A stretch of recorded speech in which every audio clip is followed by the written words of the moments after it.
Bom, pessoal, vamos lá, continuando ainda, vamos conversar sobre os assassinos em série, em relação à sua forma de atuar. Os assassinos em série, serial killer, ele pode ser organizado ou desorganizado. Vamos entender um pouco essa diferença, né?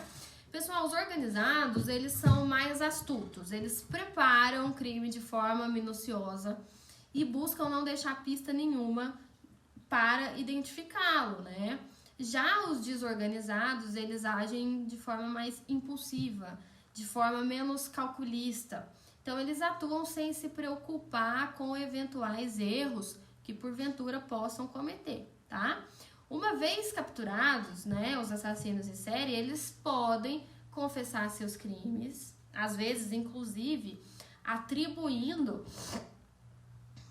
a característica de serem mais vítimas que as pessoas que mataram. Então, eles se colocam dentro desse cenário, tá? Nós temos também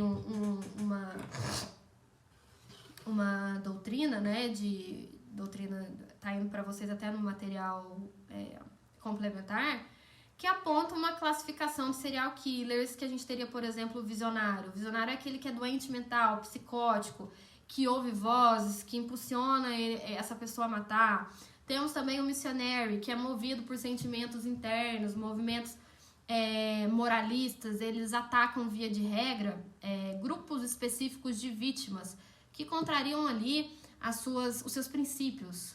Por exemplo, prostitutas, homossexuais, e aí eles utilizam como fundamentação os seus princípios, achando que aquilo é justificativa realmente plausível. Temos aquele assassino de luxúria também, que ele mantém uma relação sexual com a vítima e após, né, seguida de tortura, até morte, aí eles apresentam um prazer sádico, né, eles podem ser sedutores, ter boas conversas, e aí quando ele engana a vítima jamais pensaria que aquele tipo elegante seria capaz dessa brutalidade, acaba caindo naquela rede, né. Nós temos uma detetive, que é uma detetive de Vancouver, salvo engano, Canadá, e em 2003 ela fez um apontamento alegando que os assassinos em série, eles também podem ser divididos em 4 tipos diferentes, tá? E aí ela divide de uma forma diferente, de acordo com a maneira que encontram as suas vítimas. Primeira, caçadora. O serial caçador é aquele que realiza a busca pela vítima. Então, leva em conta, inclusive, o seu local de residência, o local de residência do agressor. Segundo, o furtivo é aquele que realiza também uma busca pela vítima, mas a partir de um local diferente da sua residência, tá? Ou, inclusive, ele até se desloca para outro bairro ou para outra cidade para poder iniciar ali a sua caçada. Então, ele não faz dentro da sua própria região, por exemplo. Temos também o oportunista que encontra a sua vítima enquanto está realizando uma atividade qualquer. A vítima, ela meio que surge de uma forma ali gratuita. Ela estava no lugar errado, na hora errada. Esse seria o oportunista. O ardiloso, ele fica numa posição de controle porque ele exerce uma atividade ou ele exerce uma profissão que permite encontrar as vítimas dentro de um local que ele mesmo tem controle. E ele mesmo tem um conhecimento, tá? E temos ainda uma outra divisão dessas pessoas em relação ao tipo de ofensor, tá? Em relação ao tipo de ofensor, e aqui a gente diz respeito ao seu modo de ataque às vítimas, eles podem também ter algumas subdivisões, algumas características. Por exemplo, o raptor, ele ataca a vítima de imediato, então logo ele encontra. Então ele age com dolo de ímpeto, de acordo com o direito penal, por exemplo, dolo de ímpeto. Já o perseguidor, a princípio, ele segue a vítima, tá? Depois que a localiza, então aí se aproxima de forma gradual, de forma aos poucos, e espera uma oportunidade ali para poder atacar. E o predador, ele parte para o ataque contra a vítima depois que a atrai para um local específico, como uma residência, local de trabalho, um parque ou um outro local que ele acha interessante e um local que ele entenda que ele consegue controlar, tá? Geralmente, pessoal, em relação aos assassinos em série, o corpo da vítima ele é escondido no mesmo lugar, tá? Ok. mudando um pouco esse cenário, porque a gente vem falando de homens brancos aqui, normalmente, né, o primeiro crime abaixo dos 30, e as mulheres? Pessoal, temos mulheres assassinas em série, é claro, mas elas representam apenas 11% dos casos. Em geral, elas são muito menos violentas do que os assassinos homens e elas raramente cometem um homicídio, sim, de caráter sexual. Quando elas matam, elas não costumam, inclusive, utilizar armas de fogo. Raramente usam armas brancas.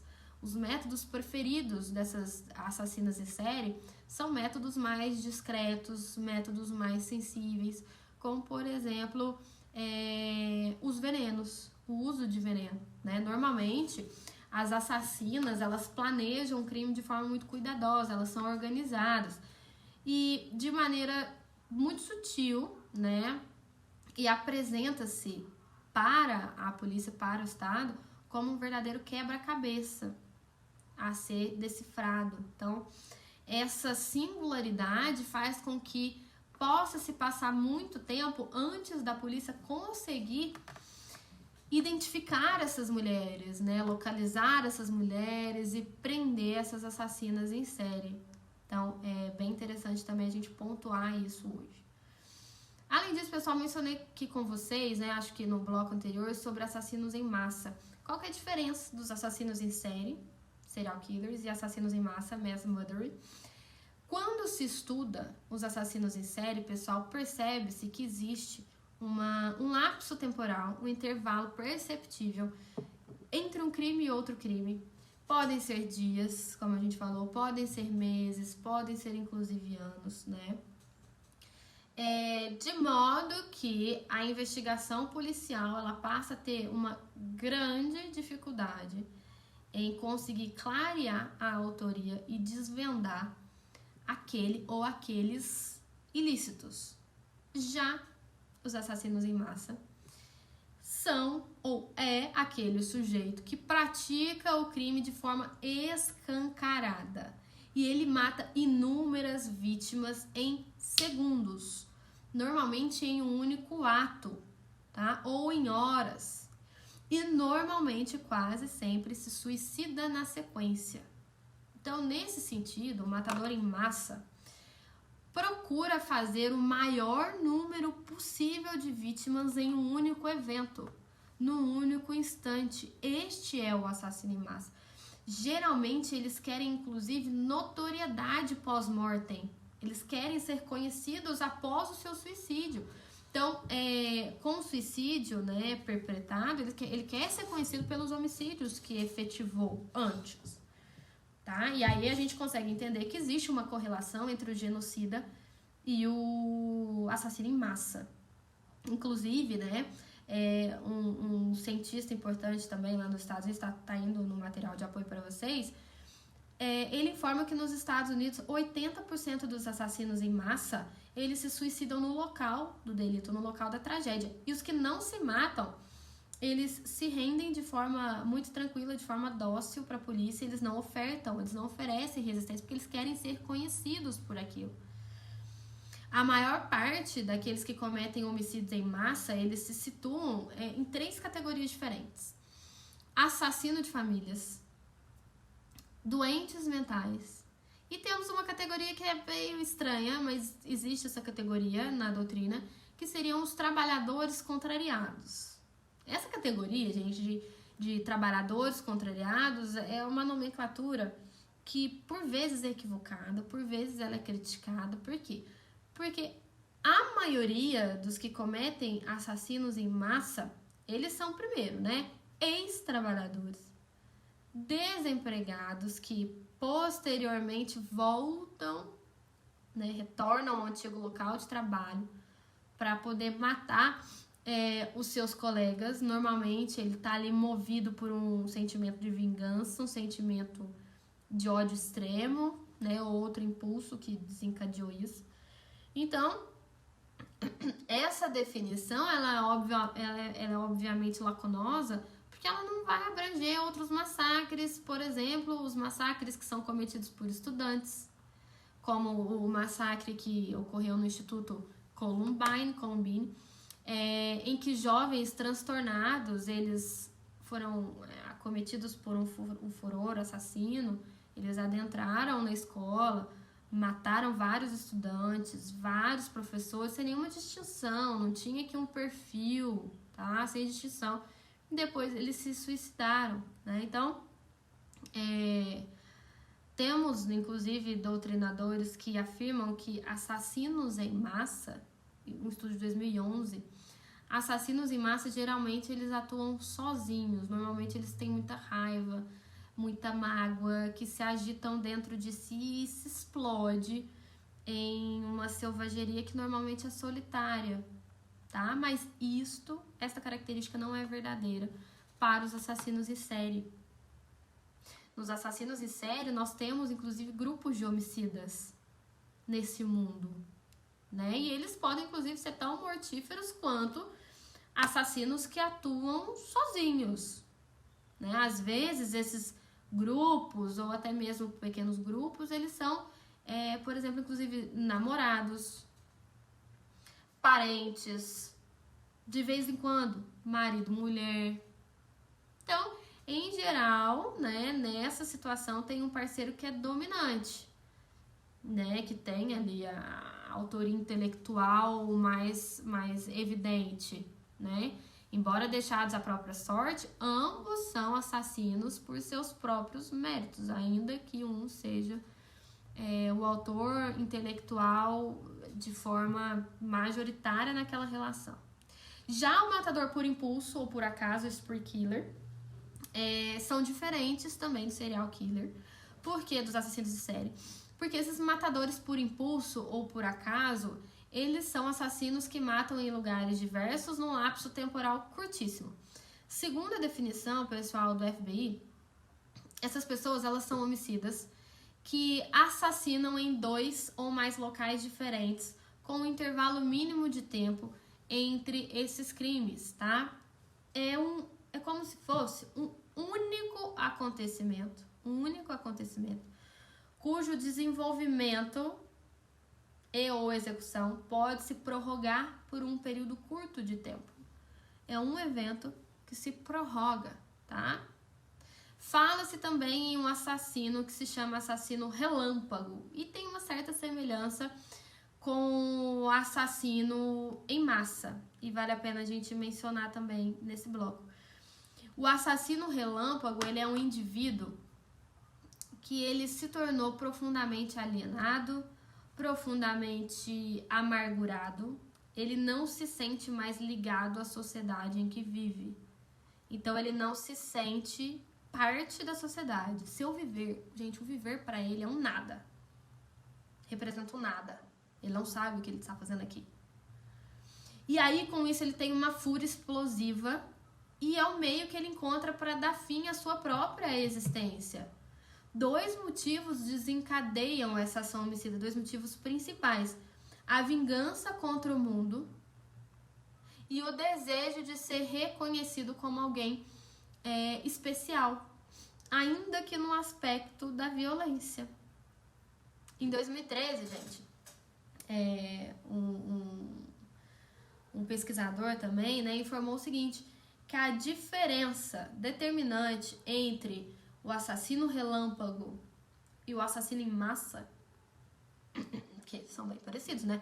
Mas a grande diferença entre o assassino relâmpago e o assassino em massa tem a ver com o movimento. Enquanto esse aqui ele mata em um único só local, o assassino relâmpago ele se desloca de um lugar a outro e ele vai matando no percurso.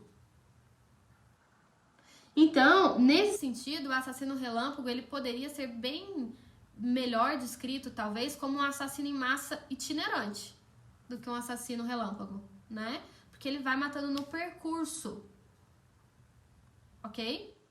Então, falamos aqui, pessoal, nesse bloco, sobre pontos importantes sobre os assassinos. Continuamos ainda falando sobre os assassinos em série, sobre a sua organização, desorganização.